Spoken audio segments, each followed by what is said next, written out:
நற்செய்தியிலிருந்து வாசகம். 6ஆம் அதிகாரம் 12ஆம் வசனம் தொடக்கம் 19 முடியும் வரை.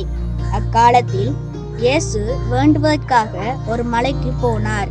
அங்கு கடவுளிடம் வேண்டுதல் செய்வதில் இரவெல்லாம் செலவிட்டார். விடிந்ததும் அவர் தம் சீடர்களை தம்மிடம் கூப்பிட்டு அவர்களுள் 12 தேர்ந்தெடுத்து அவர்களுக்கு திருத்தூதர் என்று பெயரிட்டார்.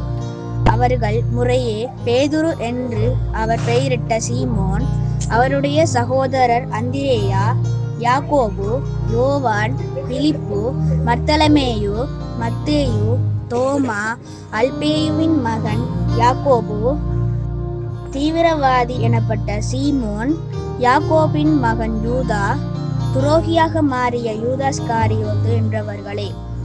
இயேசு அவர்களுடன் இறங்கி வந்து சமவெளியான ஓரிடத்தில் நின்றார்.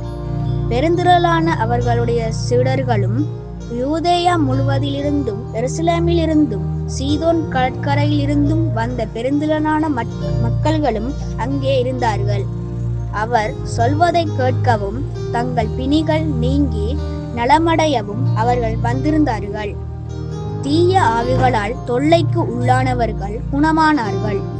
அவரிடமிருந்து வல்லமை வெளிப்பட்டு அனைவர் பிணியையும் போக்கியதால் அங்கு திரண்டிருந்த மக்கள் யாவரும் அவரை தொட முயன்றனர்.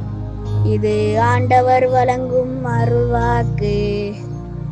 கிறிஸ்துவே உமக்கு புகழ்.